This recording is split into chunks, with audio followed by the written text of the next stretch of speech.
मध्य प्रदेश में आज यानी कि 7 जुलाई को प्रमोशन में आरक्षण मामले की सुनवाई जबलपुर हाईकोर्ट में हुई और जैसी उम्मीद थी ठीक सब कुछ वैसे ही हुआ। इस मामले पर जोरदार बहस देखने को मिली है और बात वीडियो दिखाने तक आ गई है। किस वीडियो को दिखाने की बात हाईकोर्ट में हुई जानेंगे सब कुछ इस खबर में, लेकिन उसके पहले नमस्कार, मैं हूं अतुल द्विवेदी और आप देख रहे हैं 10 सूत्र। दरअसल सामान्य वर्ग ने सरकार पर प्रमोशन की तैयारी और महाधिवक्ता पर पुराने मौखिक आश्वासन से पीछे हटने का आरोप लगाया है, जबकि अजाक्स की तरफ से इसका विरोध किया गया।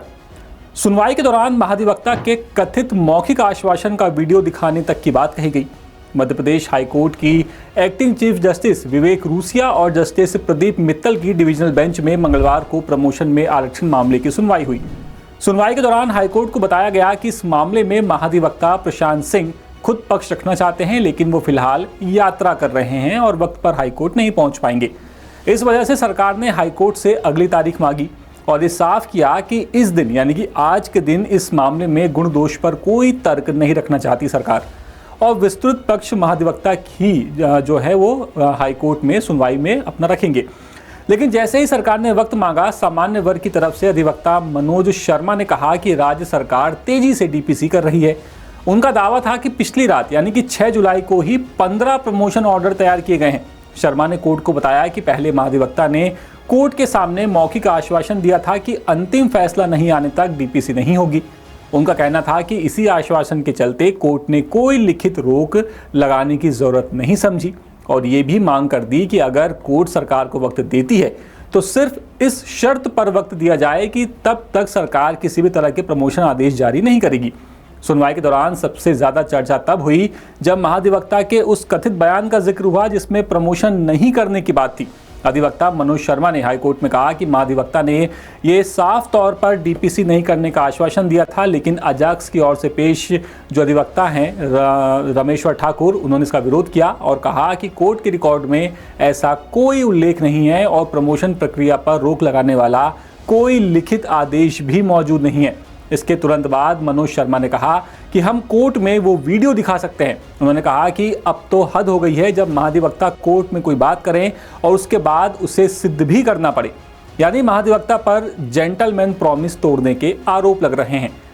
हालांकि इस पर सरकार की ओर से पेश अधिवक्ता ने साफ कर दिया है कि इस मामले में जो महाधिवक्ता हैं प्रशांत सिंह वो ही तथ्य रखेंगे और वो ही बहस करेंगे।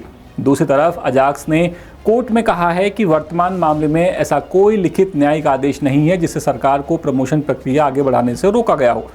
उनका कहना था कि अदालत में रिकॉर्ड में सिर्फ वही बातें महत्वपूर्ण हैं जो विधिवत दर्ज हैं। इसीलिए सामान्य वर्ग की तरफ से मौखिक आश्वासन का हवाला देकर प्रमोशन रोकने की मांग का कोई कानूनी आधार नहीं है। इस दौरान दोनों पक्षों ने अपने अपने तर्कों के समर्थन में काफ़ी दलीलें पेश की। अब ये साफ हो गया है कि अगली सुनवाई 13 जुलाई को होगी, लेकिन सरकार को प्रमोशन आदेश जारी करने से रोका जाएगा या नहीं, ये अदालत के लिखित आदेश आने के बाद ही साफ होगा। सामान्य वर्ग जरूर प्रमोशन आदेश रोकने की मांग कर रहा है, लेकिन डिविजनल बेंच ने तुरंत कोई आदेश जारी नहीं किया। हालांकि सिर्फ इतना कहा है कोर्ट ने कि हम ऑर्डर जारी करेंगे, यानी अब सब कुछ कोर्ट के लिखित आदेश से ही साफ होगा। और देखना है कि जब अगली सुनवाई होगी 13 तारीख वाली, तो उसमें हाईकोर्ट क्या करता है, क्या कहता है, क्योंकि अब ये जो पूरा मामला है ये पूरा मामला सरकार पर, महाधिवक्ता पर अपना प्रॉमिस तोड़ने का ये आरोप अब सरकार पर और महाधिवक्ता पर लग रहा है। अब इसे हाईकोर्ट किस तरह से कंसिडर करता है ये बेहद महत्वपूर्ण है। ये पूरी खबर जबलपुर से हमारे विशेष संवाददाता नील तिवारी लेकर के आए थे। अपडेट्स के लिए आप देखते रहिए 10 सूत्र। नमस्कार। लेटेस्ट, इन्वेस्टिगेटिव और इन डेप्थ खबरें देखने के लिए ज्वाइन कीजिए 10 सूत्र का व्हाट्सएप चैनल, सब्सक्राइब कीजिए यूट्यूब चैनल, लाइक कीजिए फेसबुक पेज और पढ़ते रहिए www.daसूत्र.com।